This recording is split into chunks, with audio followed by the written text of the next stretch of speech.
Nagaa jirtu daawwattoota kiyyaa gara chaanaalii kiyyaa baga nagaan dhuftanii Oromoo Beauty jedhama. Chaanaaliin kun waan garaagaraa waan isin fayyada jennee amannee kan isiniif qabannee irratti dhiyaannu ta'a. Yoo haarawaa taatan immoo subscribe gootanii maatii keenya ta'uu keessan hin dagatinaa.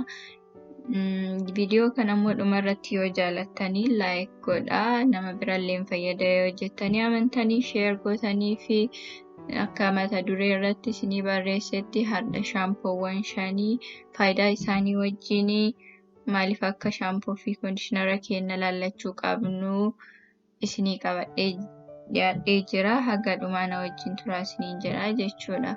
Shaampoo fi kondiishinara maaliif laallachuu qabnaa? Wanni jedhurraa yoo calqabu shaampoo fi kondiishinarii califneetumaanii suuqii deemnee fuuneetiniin fayyadamnee natti tolee jira yookiin naan taane jenneetiniin akkanumaanii ofirratti yaalii godhaatiniin baranna malee faayidaa isaanii waan of keessaa qaban gargar baasnee hin beeknu namni hedduun kenna jechuudha. Kanaafuu wanna kana akkamitti akka addaan baafachuu qabnu isinii qabadhee dhiyaadhee jira. Keemikaalonni kunniin keemikaalota lamaan keessaa tokkoffaarra kan jiru salfeet jedhama. Salfeetiin kuni wanni of keessaa qabu baay'inaan saamunaawwan garaagaraa saamunaa meeshaa ittiin dhiqanii qibaatiiwwan fufurdaa dhiquu fi irraa baasuu fi meeshaarraa uffatarraa baasuuf itti fayyadamanii jechuudha. Shaampoo fi kondiishinarii keenya keessatti yoo argamu immoo rifeensi keenya akka malee akka wanna isa fayyadullee dhiqee baasu godha jechuudha. Rifeensi keenya yeroo kanatti akka malee akka goguu fi akka hin filamne akka caccabu godha jechuudha. Kanaafuu maqaan isaa kuni salfeet haa jedhamu malee shaampoo keessatti maqaa garaagaraa bifa garaagaraatiin barreeffamee dhufaa jechuudha. Qajeelatti laallachuu qabna jechuudha. Itti aanee immoo kan jiru siilikoonii jedhama. Siilikooniin shaampoo keessatti kondiishinara keessatti yeroo baay'ee argama. Kondiishinara keessatti immoo wanni inni godhu mataan keenya yookiin rifeensi keenya akka qajeelan nuuf filamuu godha. Siilikooniin akkuma isiniin jedhe kondiishinara keessatti yeroo baay'ee argama, garuu shaampoowwan tokko keessatti illee argamuu danda'a. Siilikooniin kun wanni rifeensa keenya godhu yeroodhaaf akka filamu godha, garuu booda irratti miidhamni inni fidu rifeensa keenya irratti achuma maxxanee hafa jechuudha. Adada yeroon deebifnee ittiin dhiqannutti achuma walirratti maxxanee wanni isaan booda dibannu qibaatiiwwan garaagaraa faayidaa irraa argachuu qabnu akkanaan arganne nu godha jechuudha. Yerootti gogaa deema rifeensi keenya maaliif qibaatii isaan booda dibannu hunda waan hin arganneef jechuudha. Siilikooniin kun maqaa garaagaraatiin barreeffamee dhufa.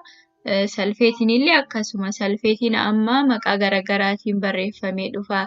Soodiyam looreet salfeet maalii jedhanii asirratti akkuma isinii barreesse kanatti shaampoo fi kondiishinarii keessan irratti akkana barreeffamanii dhufanii jechuudha. Yeroo hundaa siilikoonii yookiin immoo salfeetii jennee eeguu hin qabnu jechuudha. Amma siilikooniin maqaa garaagaraa qaba.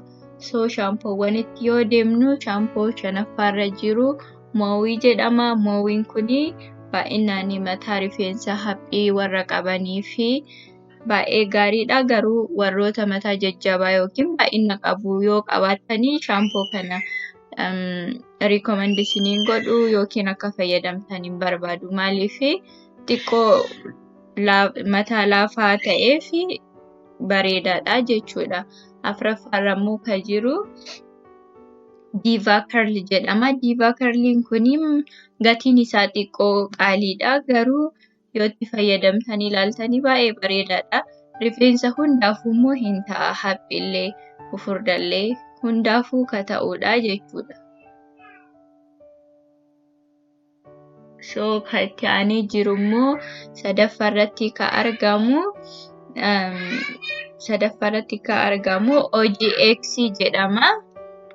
OGX'n kuni faayidaan inni qabu mataa garaagaraafuu hin ta'a. Shaampoowwan keemikaalota amma kana dura isiniin jedhe hundayyuu of keessaa hin qabu, bareedaadha jechuudha. Lammaffaarra kan jiru immoo kaantuudha. Kaantuun kun akka malee bareedaadha. Wanni of keessaa qabu immoo waan garaagaraa waan bareedaa, mataa jajjabaaf immoo akka malee bareedaadha. Warroota mataa baay'ee isin rakkisuu qabdanii shaampoo fi koondishinarii kana fayyadamtanii osoo ilaaltanii baay'ee natti tola. Kaantuun baay'ee bareedaadha. Kanarraan immoo keemikaalota amma kana dura isiniin jedhe of keessaa hin qabu jechuudha. Tokkoffaarra kan jiru immoo Shea Moisture jedhama. Shea Moisture'n kuni akka malee baay'ee bareedaadha. Anillee baay'ee jaalladhee hagamma kan fayyadamaa jiru kana.